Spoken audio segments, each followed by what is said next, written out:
Good evening. This is your girl Lynette from DALS Credit Solutions. Today is August 9th, 2022. We will be doing Credit Tip Tuesday, and our topic today will be understanding credit worthiness as it defines your credit profile. So, as we are joining, we are using the platform StreamYard. If this is your first time tuning in, please um, let us know where you are tuning in from. Put them in the comments. If you have any questions or concerns, also put them in the comments. If this is your first time watching, let us know it's your first time watching. And if you are watching a replay, let us know you're watching a replay by putting in the comments hashtag Credit Tip Tuesday replay. I did a series on this, and last week it didn't get uh, broadcast due to music that I had within the live. Even though I did not own the rights to the music. It was unable to be streamed the way I wanted to be streamed. So I'm going to do a two-part series in one. So I hope you guys enjoy this. Again, my name is Lynette, and I am the founder of DALS Credit Solutions, and this is Credit Tip Tuesday. As you are coming in, again, please like, click, and share. If this is the first time you are tuning in, make sure you put in the comments where you are tuning in from.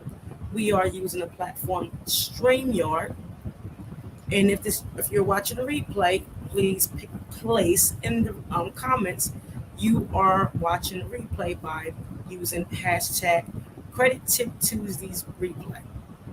Let us begin. So I did this series again last week, and it didn't get the visibility that I wanted. So I'm going to do the entire series, part 1 and part 2 today. So the goal is for you to understand your personal credit, increase your credit worthiness while looking over your reports. So I'm going to be using some slides. If you want a copy of the slides, put your email in the comments and I will send them directly to you. So I'm going to introduce this as if you never looked at your credit report one day in your life. I know I've educated for over 2 years regarding credit and its dynamics, but I want to have everyone look at this as if they never saw their credit reports. I'm also going to put in the comments, again, if you have questions, let me know. So when you're reviewing your credit score, there are several credit reporting agencies, and the reporting agencies are no more than a storehouse that reports patterns, trending data of who you are. As they collect information from different areas, they report this on your credit profiles. It's your job to make sure that it is accurate. So the credit data reporting agencies are the following: Equifax, which was one of the first credit bureaus established; Experian, TransUnion, Innovis, Check Systems, and LexisNexis. LexisNexis is one of the largest data sources on the planet, and it stores any and all reports from previous convictions, speeding tickets, evictions,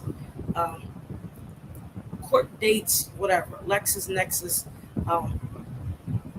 displays this. They also give a visibility on who your neighbors are, who you've been in contact with. So again, LexisNexis is the largest data source in the United States, and the other bureaus that are nonprofits are Equifax, Experian, TransUnion, Innovis, and Check Systems. Check Systems is a credit reporting agency that looks at the activity of your banking. So that's another report. Again, Equifax, Experian, and TransUnion are the three main data sources. Innovis is one that is used mainly to put freezes on your credit, which we don't recommend. Check systems is how they look at your activity on deposits, if you have any negative accounts, overdraft fees, things of that nature, and that's a scoring system. And LexisNexis, again, which is the largest database in the United States that holds more than the score. It holds all previous convictions, addresses, relatives, relative charges, any type of issues that you had that's not within the main credit reporting agencies. LexisNexis will have it displayed. So, as you are reviewing the credit report, you have to make sure that the data on the credit profile is accurate. As consumers, it is your responsibility, our responsibility, to know what's on your credit report. If the first thing you'll look at is your name, is your name spelled correctly? Your address, your date of birth, social security number, workplace, etc. My name is Lynette. It's spelled Lynettee. I've seen it Linneettee. I've saw it Lynneettee. So forth and so forth. Whatever's on your birth certificate, make sure it is factual on all credit reporting databases.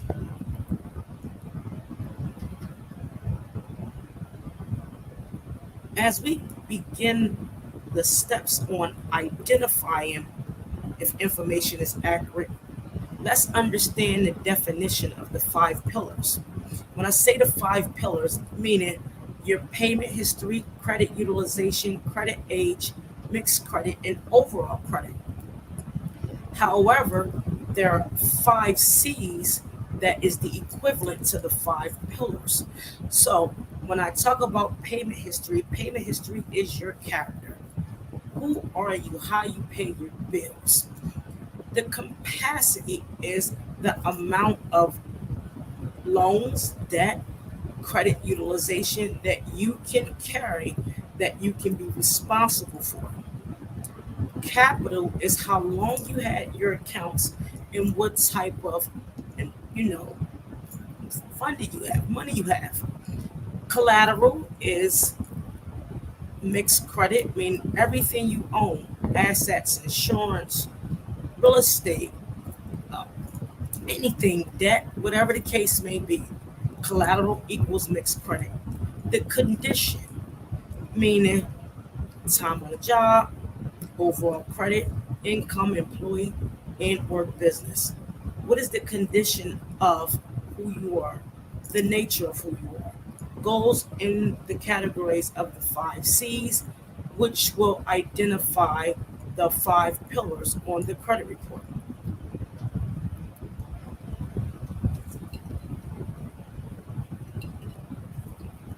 As everybody is tuning in, my name is Lynette. I'm the founder of DALS Credit Solutions. Today is August 9th, and we are doing Credit Tip Tuesday. We are using the platform StreamYard to deliver the source of data that everybody can see how to look at their credit reports. Again, I am educating on a level as if you never looked at your credit reports. It's very important. Sometimes we have to start over to regain and understand the mistakes we have and build our credit worthiness. If this is your first time tuning in, please place in the comments where you're tuning in from. If you are watching a replay, put in the comments hashtag Credit Tip Tuesday replay.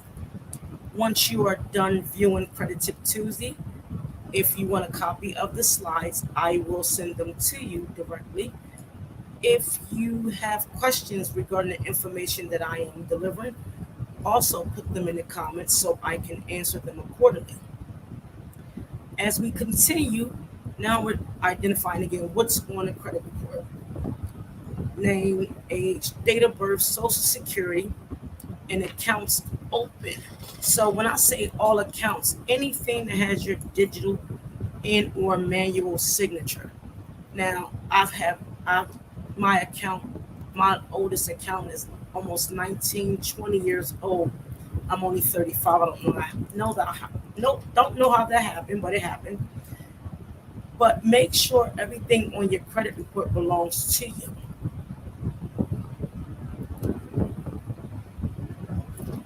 As we continue, there are two types of scoring models. We have the vintage score, which is a scoring system that would give you a higher score, not generally used with corporate lending. The FICO scoring models 2, 3, 8, 9, and 10 is generally used for to extend lines of credit. The scoring model and percentages have two different areas.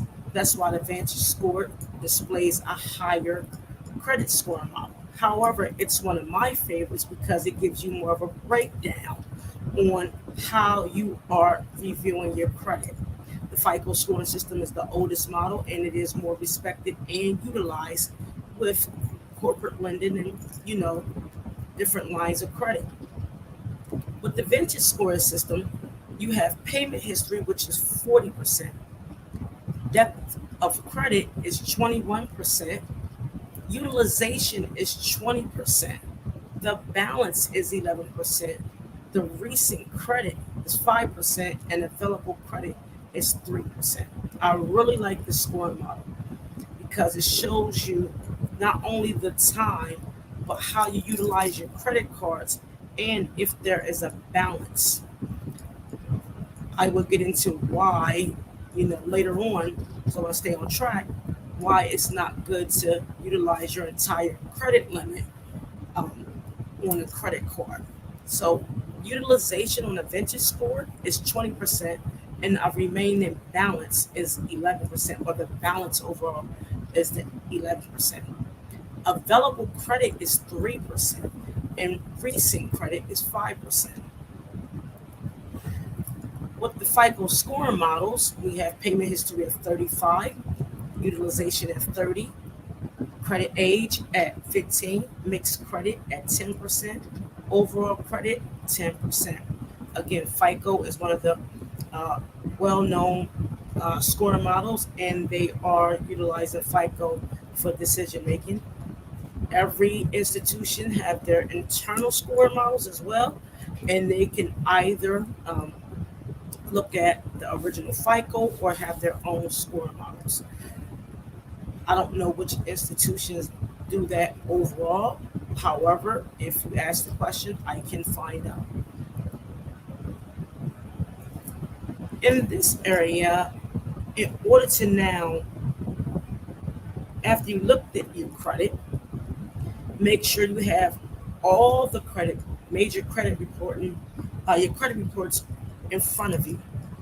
Grab a pencil and piece of paper or a tablet so you can make sure you're looking at the errors, if there are any. Make sure everything is the same on the credit report.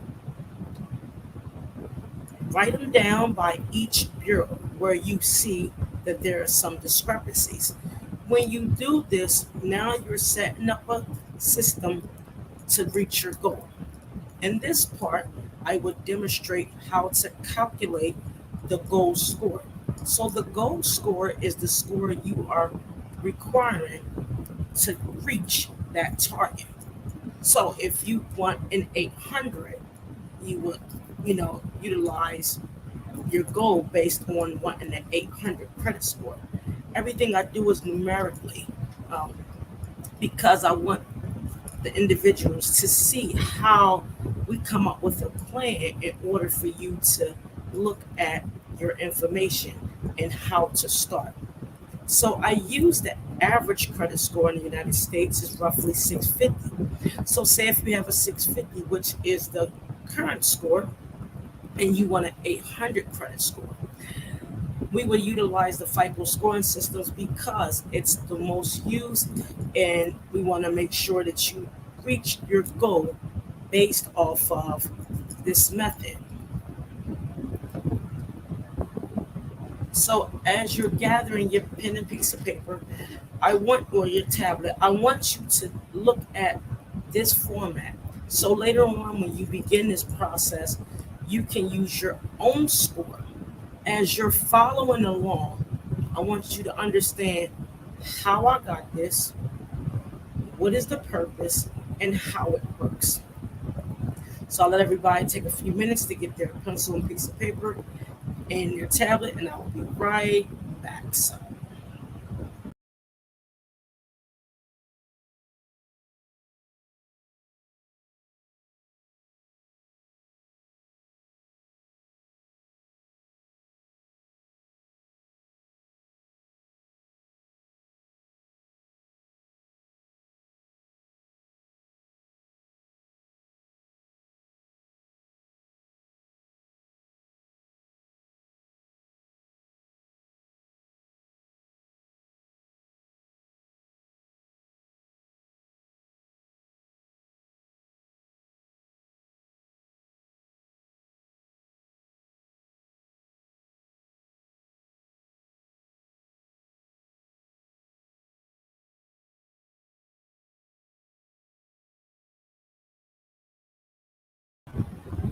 sorry about that. My mic was muted. So everybody should have had time to get their tablet and pencil. Again, I want you to follow the exact numbers. So when you finish this, you'll understand how I got it, why it's effective, and this method you can utilize when you're starting your process. So again, we use the goal score at 800 and the current score at 650. So in order for you to reach your goal of 800, we're going to implement the 5 pillars on the FICO scoring system. And that is payment history of 35%, credit utilization at 30%, credit age at 15%, mixed credit and overall credit at 10%. When you add 35, 30, 15, 10, and 10, you're going to get 100% of your credit score. In order for you to reach your goal, you take the goal score, which is 800, and subtract it by 650, which is the overall credit score in the United States. When you subtract both of those numbers, you would get 150. 150 is the number you need to get to your 800. And the way you find out where the areas on your credit report that's giving you the most trouble is by numerically finding out what number is keeping you away from the 800 based off of your payment history, credit age, mixed credit, overall credit, and credit utilization. So you want to take the 150. And again, I said payment history is 35%. Now you're going to take the 35% and turn it into a decimal point. All those that hate math, please, it's okay. I'm not a big fan of a lot of things, but when you want to grow, you just learn small solutions, small steps to get to that, that final destination. So you want to take the number 150, and you want to multiply it by 0.35. You want to take that same 150 and multiply it by 0.30. So the 0.35 is the 35%, which is payment history. The 0.30 is 30%, and that is credit utilization. You're going to take the same 150 and multiply it by 0.15, which is credit age, and you're going to take the same 150 and multiply it by 0.10 twice, and that is mixed credit and overall credit. Once you get those numbers, take your time. Again, if you need the slides, put your email in the comments and I will send them to you directly. When you multiply 150 times 0.35, which is your payment history, you will know 52.5 points is the number you need to get closer to your 150. Out of the credit age, the credit utilization, You multiply 150 times 0.30, which is your credit utilization, and now there's 45 points. If you multiply 150 times 0.15, which is your credit age, that will give you 22.5 points. If you multiply 150 times 0.10 twice, it will give you 15. Once you get these numbers, 52.5, 45, 22.5, 15, and 15, let me know what number you did get. If you added up the numbers, those numbers given will be the 150 points needed to reach your target goal of 800. Now, the points given is the numbers required to get you to that destination, but you need to turn those decimal points back to a percentage. So 52.5% is your payment history. So your payment history is lacking areas on the credit that's keeping you away from that goal. Not lack, excuse me. There's areas on the credit report that's keeping you away from that 800 credit score.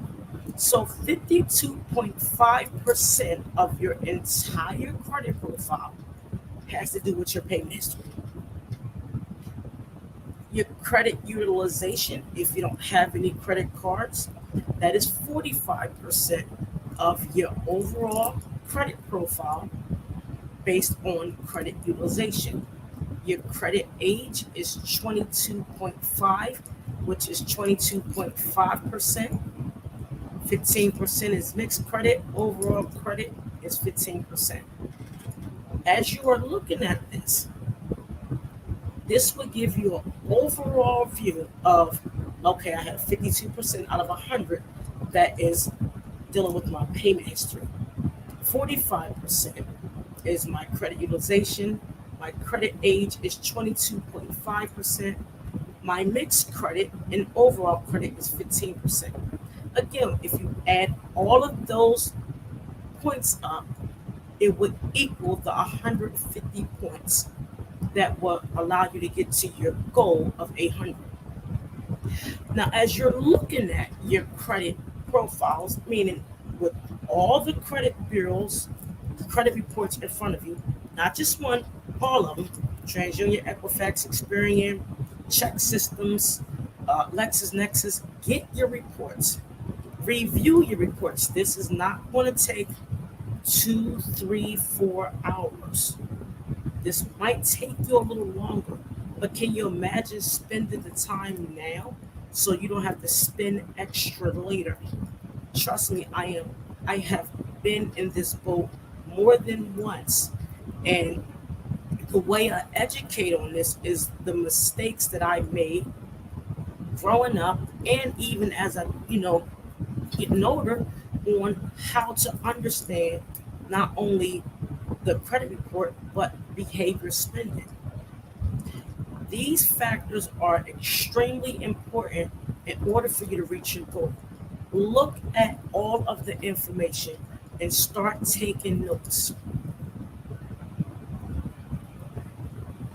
So, the first step on how to get to your 150 points is, again, more math, but it's simple math. So, as I stated in the previous slide, you need 52.5 points out of the 150 points needed to achieve your overall goal. The question you're probably asking, how is this possible? Before we continue, I want to let everybody know my name is Lynette. I am the founder of DALS Credit Solutions.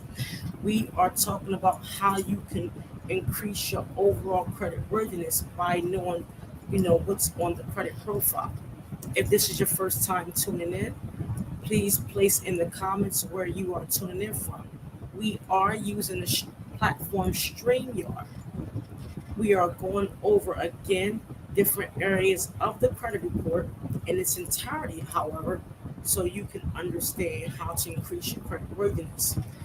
If you desire to have a copy of the slides after viewing Credit Tip Tuesday, you can put your information in the comments and your email in the comments, and I will send them to you. If you have any questions regarding this method, I can also answer any questions you have. As we continue, we are on the section of how are we going to get to these 150 points based on the 5 pillars on the credit report. I'm not never wearing lipstick again. This cute stuff is all right for some of y'all prissy people, but this is too much.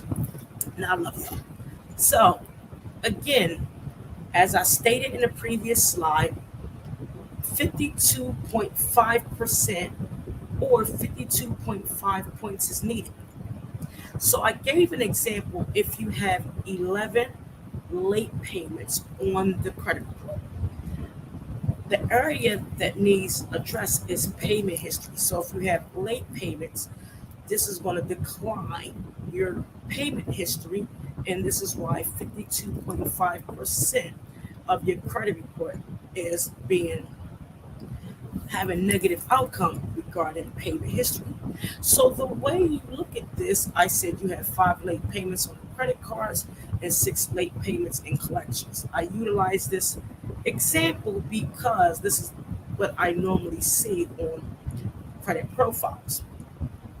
So in order for you to get to this goal, you're going to divide the 52.5 over 11. The 52.5 is the number of points divided by the number of late payments on your credit report.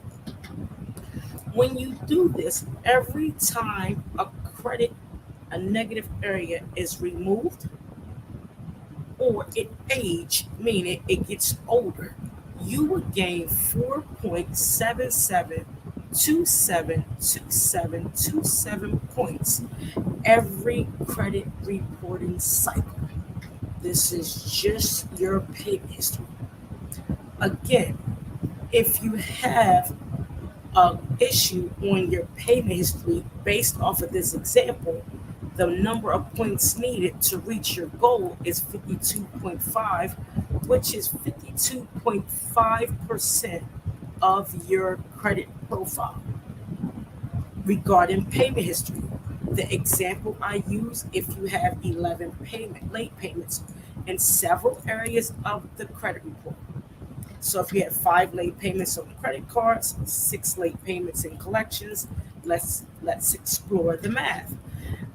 The way I get the numbers in the points, so 52.5 divided over the number of late payments will give you every credit reporting cycle 4.77272727 points. So every time the late payment is removed or aged on the credit profile, you will gain roughly 4.77 points. To test my math, we all know division is the reciprocal of multiplication. You can add the 4.77272727 times 11, and you will get 52.5 points. Yes, I'm not good at math, by the way. Credit utilization is 45 points. So a lot of times people don't have credit cards. And if you do, if you have late payments or the account is closed, you're going to add the number of late payments on top of the number of months that it was closed by 45 or 45 over that number in order to get the number needed to reach every billing cycle. So I will repeat that. Many people don't have credit cards, but if you have credit cards and you have late payments based on this example, you're going to take the number of points that you know that you need to get to the 150 and divide it over the number of late payments within the credit card area. If the account is closed, you're going to add the number of months to include that. So, say if you had 11 late payments on the credit cards, you're going to take 45 divided by 11, and then you would get that number the that you would get every time the late payment is either removed or closed. As we go through credit card utilization, you must count the number of areas late within that area of the credit card or all your credit cards. Divide that by the 45 points that's needed. Again, I gave the example 45 divided by 11, and you would get a number. And I do it with you guys. Pull out my handy dandy calculator.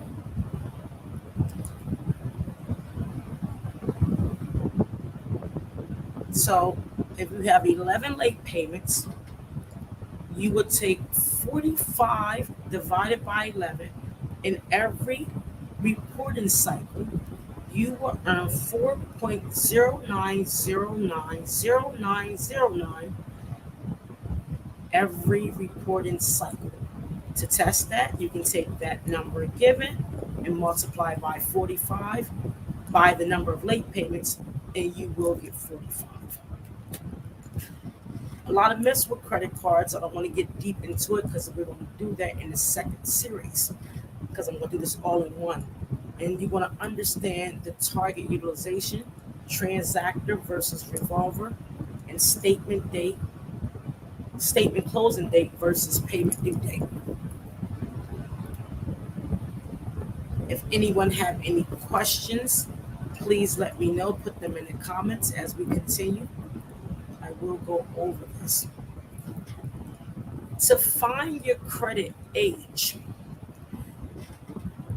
you have to look at the time of the first account established to the latest account established. My famous number is 11 that you see. I use 11 in a lot. I can use any number, to be honest with you, but I use 11 because it's an easy number, and I want you guys to understand this. So oftentimes, when you're applying for a new line of credit, you will see a decrease in score because you tampered with the credit age. Credit age is like fine wine. The older it is, the better the score, usually. So the way you determine credit age in 11 accounts, I use the years 2010 all the way up to 2022. The way you determine your credit age, you start with the first date of the opening of the account, and you count the number of accounts, meaning in its years.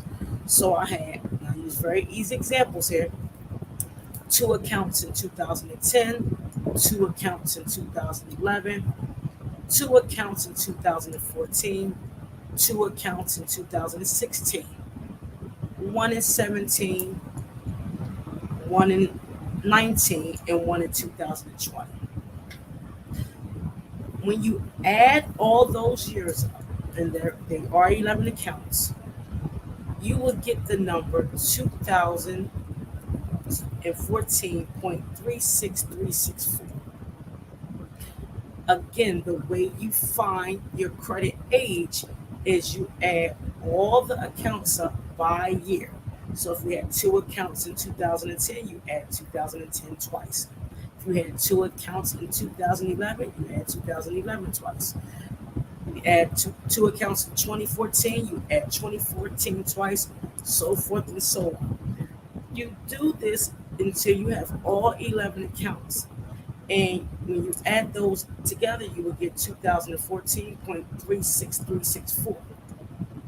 When you round that off, you'll get 2014. In order to find the age of the report, you're going to subtract what you found by the current year. When you subtract what you found by the current year, you will see that your credit age is 8 years old. So again, I use 11 accounts. You count the accounts by adding the years that it was open. Again, 2010 had two accounts, 11 had two, 14 had two, 16 had two, 17 had one, 19 had one, and 20 had one. When you add all those numbers together, you'll get 2014.36364 equals 2014. You take that number and subtract it by the current year we are in, and you will get your credit age is 8 years old. And you're probably saying, why would I need to do all of this? And it displays to me on the credit report. That's a good question. I'm going to answer for you. When you write things down, the subconscious captures it to say, I am bringing awareness about who I am when it comes to my finances. If we allow the computer to generate everything, which is fine, and we don't have an idea what's going on, you will continue to be in that space where you don't know what's going on. So you should understand your credit profile because one, it educates yourself, and if you have children. Two, it will bring more awareness and resiliency within a home. Three, it would improve communications. Four, it would decrease arguments within the household because you would be able to talk about when things are wrong. And five, it will allow you to sleep at night because you honestly knows what's going on with your credit report. Your credit determines how you live, move, walk, breathe, or whatever. Now, don't get me wrong. A lot of people walk fine and live fine with bad credit. I've done it for years. I'm telling you. But I was broke. Hell, still broke. I was broke. You know, so I didn't have that financial awareness. I didn't have those insurance policies that I'm able to finance. I didn't have advisors. I didn't have individuals that can educate me. And you do a lot of harm. And then when you turn 40 or 50, you say, I get it. And I understand we're still growing overall, but doing it with a pencil and piece of paper gives that subconscious that information to say, oh, this is how they calculate.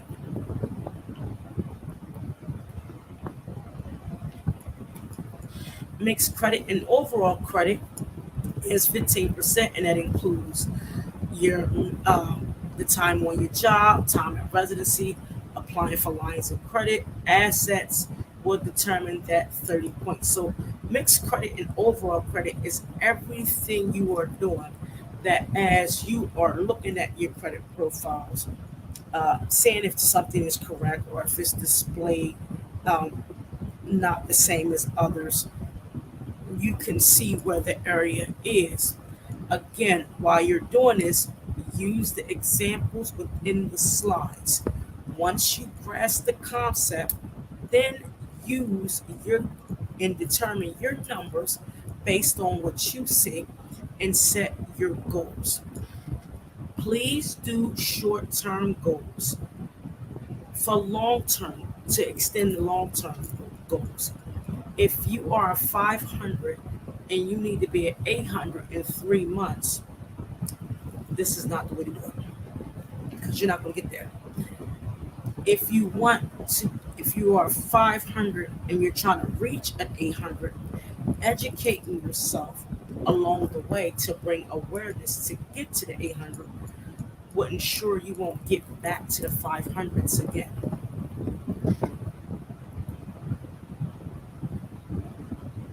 So as I prepare for section 2, to give you a recap,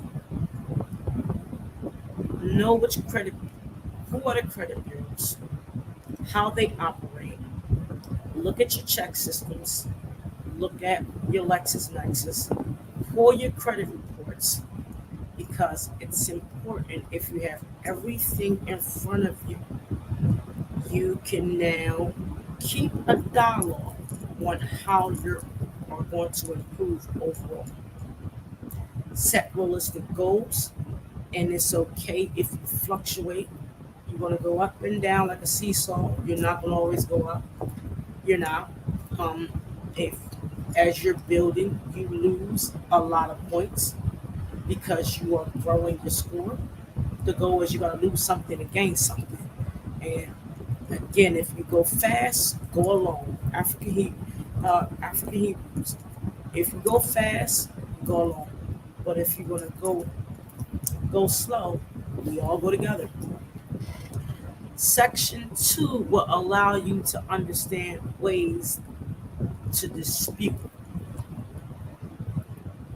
And if you want to step away, get some water, whatever the case may be, you can do so. We will return in about 2 minutes, and I'll let you shake some things off, or you can click stop and pause, and we're going to continue to keep going.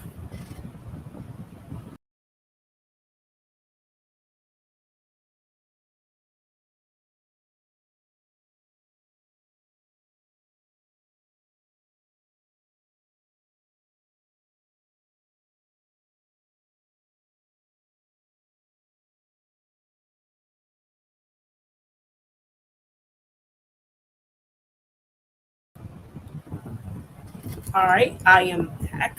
You're probably saying, why is she taking breaks? Because I can. I'm going to take breaks. I'm doing this a whole way through, so you don't have to, look for part two. I'm doing both at the same time because last week I did part two, and I played the song within the live, and Sony said, you can't do that. Well, even though I said you know, said this, I'm not the owner of this music, they still hit a lot of the content. So I'm doing the entire series one stop.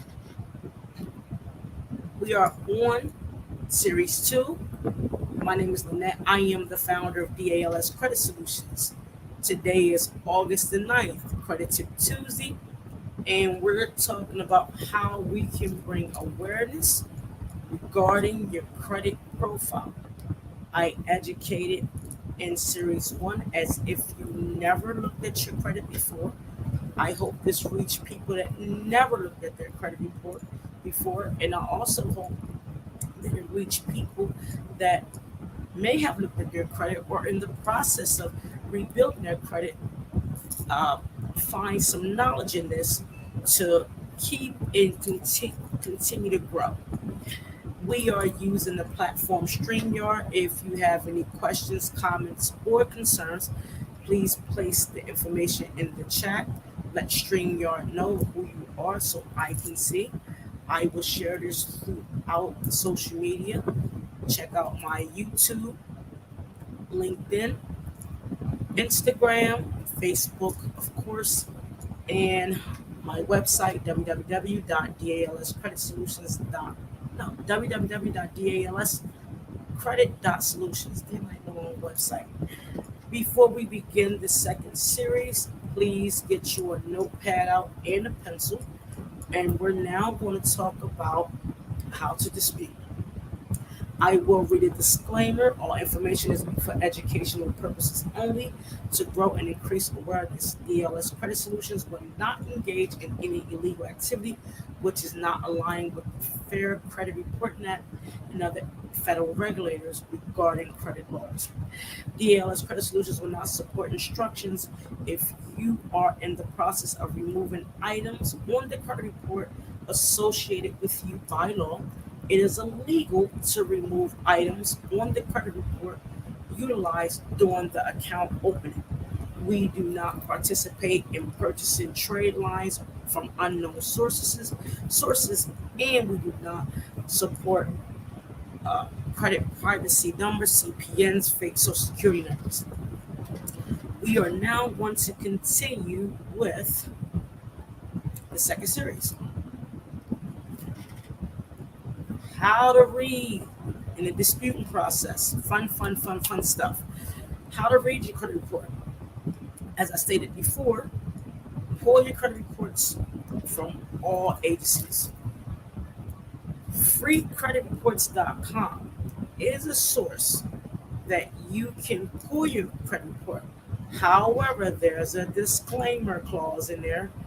If you pull from this site, you are giving creditors an additional 15 days to respond if there is an error on the credit report. Now, during the pandemic, it has been extended that creditors have 60 days minimum to respond to your issue.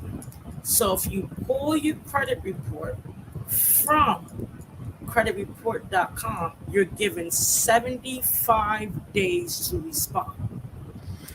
How this can affect you: one, it will keep errors on your report longer. Two, if you do 75, that's 2 months and 5 days out of the year. You break that down, they got 6 times to report. 6 times 2 is 12, roughly. So be mindful where you get this. This is a free source. Getting your reports from MyFICO, Equifax, Experian, TransUnion. You can request them from the credit bureau, excuse me. MyFICO is a paying platform. However, it will allow you to view all your reporting. DALS Credit Solutions does not profit from any information given regarding FICO, LexisNexis, Innovis, check systems, or any other any other credit reporting agencies. So I just want to let you know, if you do go to freecreditreport.com, you will have an additional 15 days to get your reports, your information back, which would give a total of 75 days for a creditor to respond back regarding your complaint. So to recapture what I said earlier, you collect the reports, review the data, review the reports of no mistakes, keep a dialogue. Now we're going to talk about, once you have everything in place, your reports, your documentation, your goals, now you find errors. So the chain of command, a lot of people will make the mistake and remain on a hamster wheel, which I've done in my earlier days. I said it like I've been doing this for 30 years, but I have not. You must respect the chain of command. So when you find the error on a report, look for a number and make the call. Doing this will create a documentation, what do you call that? Sorry. It will create a series of events created before you begin the disputing process. So you have to respect the chain of command. When you call the creditor regarding your report or the issue on your report, people say never give them your information. Well, how the hell are you going to find out if it belongs to you or not? You must give them your information. Call and say, hi, I am Lynette Stevenson, and I saw this collection report regarding medical on my profile. I would like to know, can you let me know who is associated with it, because all I see that is in collections. Give them your current address, because if you're not familiar, let them know. As you're creating a paper trail, this is what I couldn't get earlier, make sure you do one of three things. One, document the time you call. Two, ask who you are speaking to. And three, find out which department they work in. Because as you're documenting this, you're time stamping that I made this call on this date, on this at this time. Once you verify who you are, you then say, where did it come from? If they say, well, we bought it from an unknown source, I'm not familiar with this. They're going to ask, so are you saying it's not yours?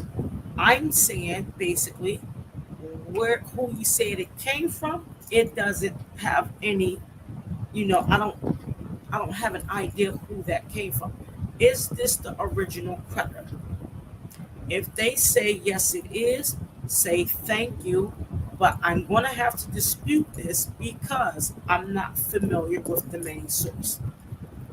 In the call, you do this for every account on your credit report. Many people will make the mistake and go to straight disputing because I've done it, and then you'll say, "Did you contact the credit report, the creditor?" And you say yes. They can check to see if you call because it's public. They can check. So please make the call, respect the chain of command. Once you have all your documentation and you created this paper trail, you begin to dispute anything you did not agree with. You do not send the information to the credit bureaus. Many people dispute on at the credit bureaus. I did at one time. I had very little success doing that.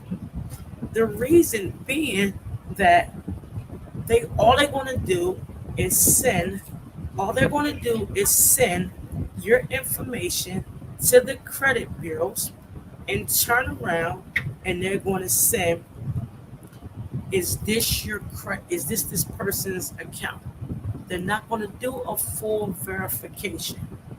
This verification is going to be a 3 to 4 digit e-Oscar code.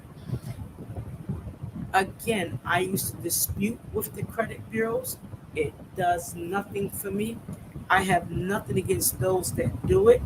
To me, the process is just way too long, and all you're doing is sending money, sending certified letters, and only thing they're going to do is stamp them. You're never going to get a real signature, and you're going to remain on this hamster wheel. Send the letter, sending your information and your concerns to the people who regulate that agency is where you get the best results at. So in order for you to do this, you cut the middleman because you respected the chain of command. You already made contact with the creditor. The creditor already told you, hey, this is where we got this from. You already made the creditor aware that I'm not familiar with the source. So if you send the dispute to the credit bureaus and you already spoke to the creditor who the credit bureaus is going to send the information to, the responses you're going to get on the credit bureau, the return is verified. So you already did step one. Don't go back through step one to get back to the same place you started at. It doesn't make sense. Again, I have nothing against those who dispute with the credit bureaus. If you had success, excellent. I have very little success because the process costs more money sending out all these certified letters, and all you're going to get is the same response that you got on the phone when you spoke to the actual person. As we continue, we will now begin the process of disputing. If this is your first time tuning in, welcome. My name is Lynette. I am the founder of DALS Credit Solutions. We are talking about how to read and dispute on the credit with the credit reports. This is the second series. If you want a copy of the slides, please put your information inside the comment section. We are using the platform StreamYard. Let's continue. Now, a lot of people are going to get fussy about this, but do not, and I mean do not, take letters off the internet to dispute, because those letters are not only sent from the credit bureaus, a lot of the information within the laws on those letters, you have no idea what they mean. And I say that because 90% of the people that are disputing have no idea what 15 UC, 16 UC, credit consumer laws, Consumer Financial Protection Bureau laws, OCC, Comptroller of Currency laws, banking laws. These are the laws that creditors must regulate and adhere to ensure they remain in compliance to the consumer. So when you hear about send the letters, these DIY letters, buy your letters, get them off the internet letters, put a word wrong or make it sound like you don't know what you're talking about letters, make it grammatically correct letters, which you should. Um, do these demand letters, and I'm telling you, it's going to put you on a hamster wheel. A lot of the laws that are mentioned within these letters, the average consumer have no idea what it means. So when you hear 15 UC, the law itself is about 50 pages. So if somebody's going to give you a small section, you better read the entire section because there's a lot of clauses and a lot of underlying segments and attachments with the laws from section 1 all the way down to section C. Z. The reason I know because I read these laws. I know these laws. And you have to understand if it's something that kept you from paying that bill or you was in a situation that you were unable to make those payments, create the document on the site with the federal regulators to make sure the creditors did everything they're supposed to by law to ensure you don't have a risk, meaning negative credit reporting, stress on income. All these areas are very important. As we continue to dispute, please be honest. Do not remove anything that belongs to you. Don't try it. It doesn't make sense because there are so many ways that a fraud alert can be displayed on your report and you don't know it's a fraud alert. Consumer does not agree. That's a notation of a fraud. Consumer disputed but still doesn't agree. Fraud alert. You're saying you don't agree and it's not yours. So when you look at the numerical factor of your credit report, the number is just not telling you that you're credit worthy or not. It's the notation within the credit report. Please be mindful when you dispute. Keep a paper trail and be honest. Is this my item on my report? So many people encounter issues when they remove addresses that used to belong to them or they don't live there no more. Um, Actual inquiries that you apply for, and then when you become credit worthiness, you're like, why couldn't I get an American Express card? Because you disputed it when you was at a lower limit. So now they have you on the list, and you're unable to obtain those benefits because you apply for something, and now you want it because you're not able to get it. So please be honest with yourself as you're looking at your reports. Do not remove nothing that belongs to you. One is against the law. Two, you can create more harm than good. Three, you can get blackballed. And four, it can be more brutal to your credit report.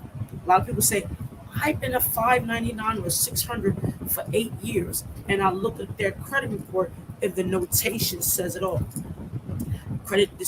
Consumer disputed this. This is what happened. The consumer disputed this. This is what happened. You're creating a risk to never increase your credit worthiness. We talked about chain of commands. Please call the original creditor, documenting every time you spoke with them, and while reviewing your credit information on the credit reports, ensure the information given from the creditor is correct. We talked about the 30 and 60 days of response. The normal time now, after 2022 of January, is 60 days. A creditor has to respond. If you get your credit reports from www.freecreditreport.com, you're adding an additional 15 days, which will give you a total of 75 days for response. Example items on a credit report, and I'm going to use a couple of them. My water's getting warm. Don't judge me. I use these issues on a report because, again, these are examples I saw and or dealt with within my process. So imagine you having an issue with your bank. Like the bank closed your account and you was unaware. You got a charge back. How do you dispute it? Now, would you dispute your issue with the bank, with the credit bureau? The answer is no. The way you know who regulates the bank is within the name of the institution. So, for instance, if you have ABCD Federal Credit Union, you would know, is it through the National Credit Union Association, and that's the NCUA, National Credit Union Association, or is it a smaller credit union that adhere to federal laws, but the shareholders or the owners own the actual bank? So there's two ways to look at this. If it's federal, and I'm using a credit union for an example, and I will also use a bank. If it's a federal credit union and it's a larger credit union, you look for the National Credit Union Association. If the members own the credit union, they don't really adhere to the National Credit Union Association. You look at the state you are in and look at the Department of Banking. So I'll use PA, I won't use a bank. It's a certain credit union in Pennsylvania that has been around for quite some time. They are owned by its shareholders. So instead of me doing a dispute with the National Credit Union Association, that's called NCUA, if you Google it, it will, come up and you can learn how to look at those processes of submitting complaints. Excuse me.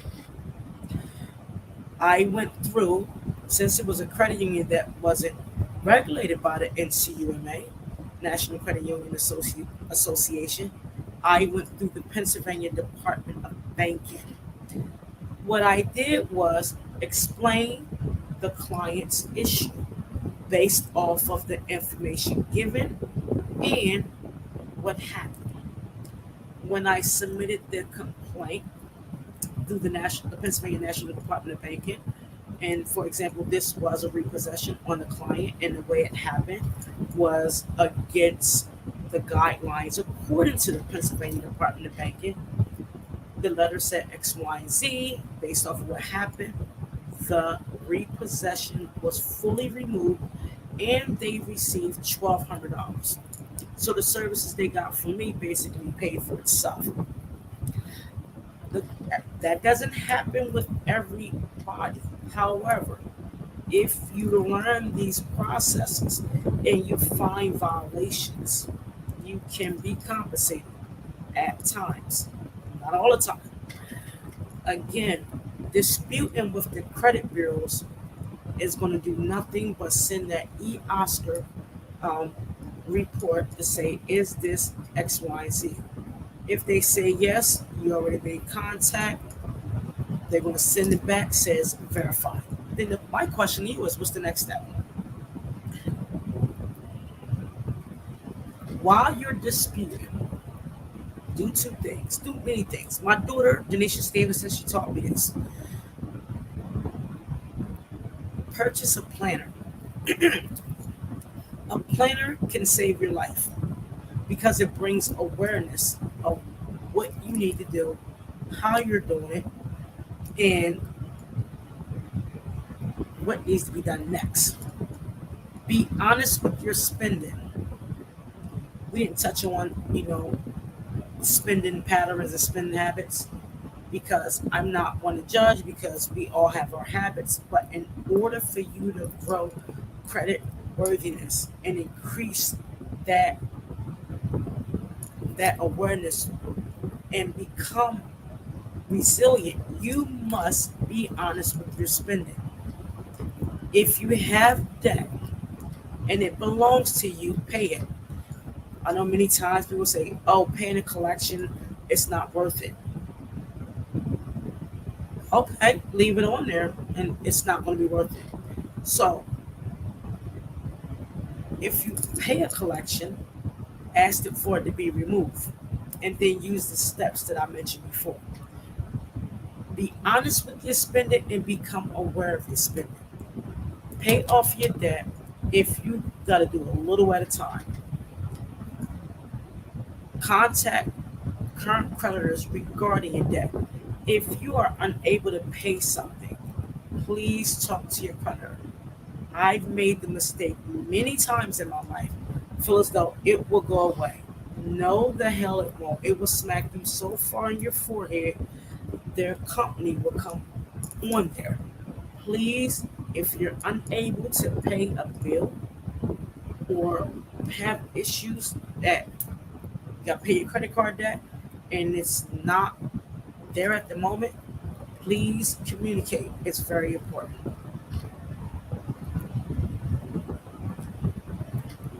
As we conclude, the goal is not for you to finish the race, it's the reason you began. Having the strength to begin this process is brave. Don't allow compromised credit prevent you from starting a business, obtain funding, and all possible opportunities for self and or your business. Be the difference within your home, improving credit, decrease child diversity, pipelines to prisons, and increase positive communications. Continue to be brave as this journey is rough.